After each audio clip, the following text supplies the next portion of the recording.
कहीं नहीं गए हम। हाँ बहू, चलते हैं। कौन सी मूवी लगी है अभी? शाम के 7 बजे का शो है मम्मी, टिकट बुक कर देता हूँ। अरे ऐसे कैसे चले? अंकिता आएगी तो वो भी तो चलेगी ना साथ में। अरे पापा, उसका पता नहीं कब तक आएगी। हम चलते हैं ना, उसको छोड़ो। और वो आकर क्या खाएगी? अब मैं दीदी के लिए रोटी सेक दूंगी, वो आकर खा लेंगी। सुबह की सब्जी और चावल तो पड़े हैं, उनका हो जाएगा। डन, तो हम चल रहे हैं। मम्मी, टिकट के पैसे दे दो ना। मेरे पास तो पैसे नहीं है बेटा, खत्म हो गए हैं।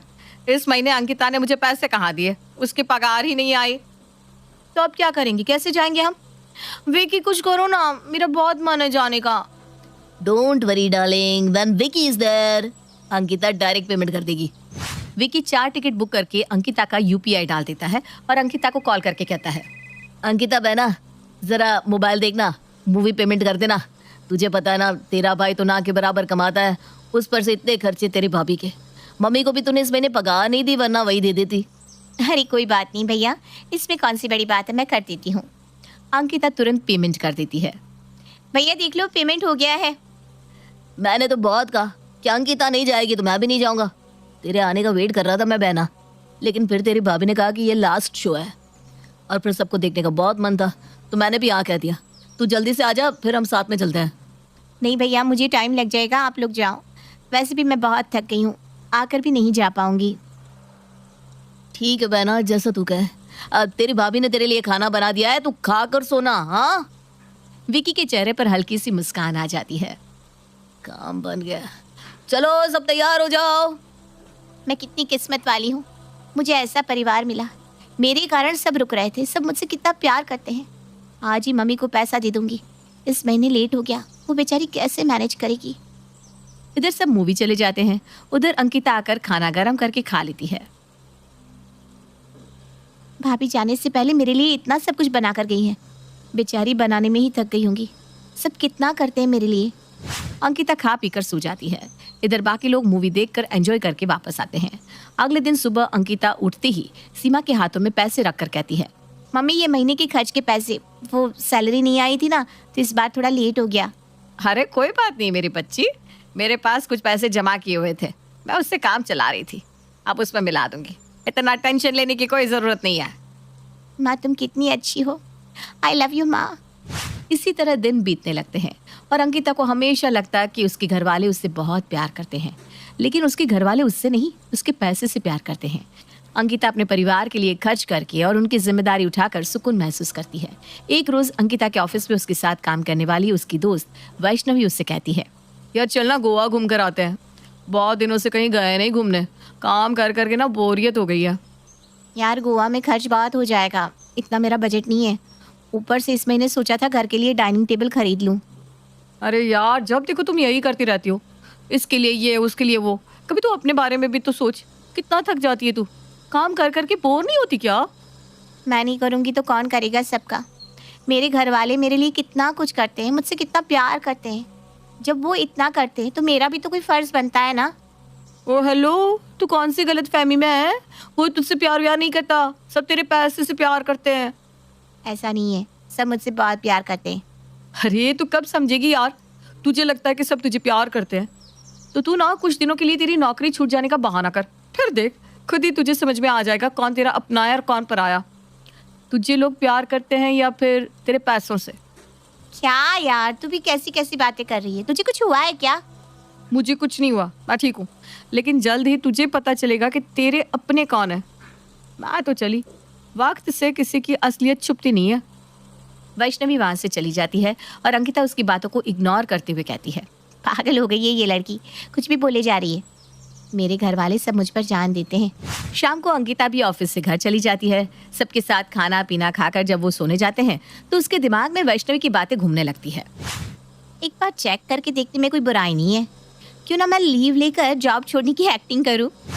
अगले दिन अंकिता सुबह सुबह ऑफिस के लिए निकलती है और 10 दिनों के लीव लेकर घर जल्दी आ जाती है।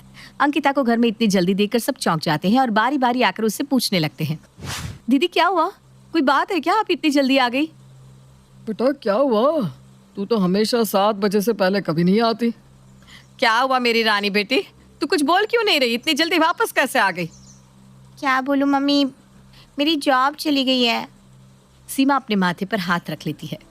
अब क्या होगा? घर कैसे चलेगा? जॉब जाने के बाद से सबके चेहरे की रंगत उड़ जाती है। हर्षा अपने कमरे में जाकर तुरंत विकी को कॉल करती है। क्या हुआ? फोन पे फोन करती जा रही हो। क्या हुआ? ये सब तुम्हारी अय्याशी बंद होने वाली है। दीदी जॉब छोड़कर घर आकर बैठ गई है। क्या दिमाग तो ठीक है? मेरी बहना नौकरी छोड़ने वालों में से नहीं है।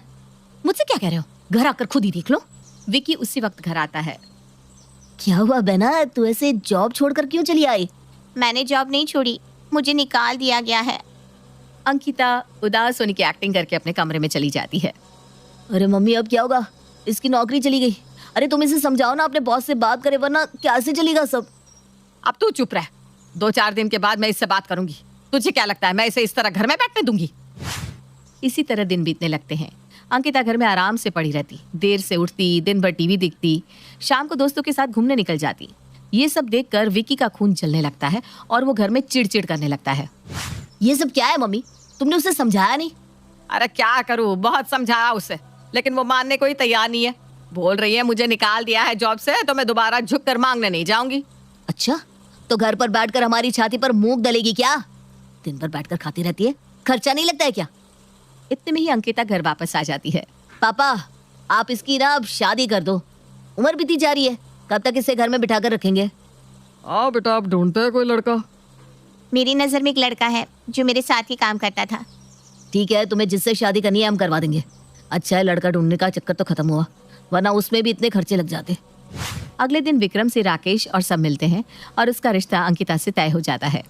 हर्षा विकी से कहती है, जब रिश्ता तय ही कर दिया है तो अब जल्दी से जल्दी दीदी की शादी भी कर दो। मुझसे इतना खाना नहीं बनता, कभी उन्हें चाउमीन खाना है तो कभी कुछ। जल्दी से जल्दी इसे यहाँ से निकालो। हाथ जोड़ती हूँ तुम्हारे आगे, मुझे भी जीने दो। हाँ यार, अगले ही हफ्ते अंकिता को विदा कर देते हैं। विकी और बाकी सब घरवाले अब अंकिता को जब देखो ताने मारने लगते हैं। विकी अंकिता का जीना हराम कर देता है। पापा जितनी जल्दी हो मेरी शादी करवा दीजिए। अपने आशी को बोल दे शादी में कोई खर्च नहीं करेगा, शादी का खर्चा उसे खुद निकालना होगा। अरे तू कल जाती तो आज चली जा। अभी सब क्लियर कर लेते हैं, विक्रम को बुलाकर सारी बातें कर लेते हैं और शादी की डेट भी फाइनल कर लेते हैं। उसी वक्त अंकिता विक्रम को बुलाती है। राकेश विक्रम से सारी बातें कर लेता है। देखिए मुझे कोई प्रॉब्लम नहीं है, आप लोग पैसा नहीं लगाना चाहते तो मत लगाइए, मैं कल ही मंदिर में शादी कर लेता हूँ। ये बहुत अच्छा होगा, पैसे भी नहीं लगेंगे। अगले दिन अंकिता अपने घर वालों के साथ मंदिर में आ जाती है। उधर विक्रम भी अपने परिवार के साथ मंदिर में आ जाता है। शादी शुरू होती है। फेरे होते ही अंकिता मंडप में आकर कहती है, मेरी जॉब नहीं छूटी, मैं तो नौकरी जाने की एक्टिंग कर रही थी ताकि मेरे अपनों की असलियत मेरे सामने आ सके। आज से मेरा आप लोगों से कोई नाता नहीं। मेरे बुरे वक्त में जो मेरे साथ था उससे ही मेरे पैसे मिलेंगे। आप लोगों को मुझसे नहीं, मेरे पैसों से प्यार है और विक्रम को अंकिता से प्यार है। पंडित जी विधि पूरी कीजिए। अंकिता के घर वाले माथे पर हाथ रख लेते हैं। ये हमने क्या कर दिया? अब अंकिता के साथ साथ उसके सारे पैसे भी चले जाएंगे। ये सब हर्षा तुम्हारे कारण हुआ। मैंने बोला था कि अंकिता की नौकरी नहीं जा सकती, लेकिन तुम हो कि मेरे कान भरती ही रही। आहा, अब मुझ पर इल्जाम लगा रहे हो। अपनी बहन को देखकर आप ही तो उसे निकालने पर तुल गए थे। कितना खाती है वो। अंकिता के घर वाले एक दूसरे पर इल्जाम लगाने लगते हैं। शादी पूरी हो जाती है और अंकिता कहती है,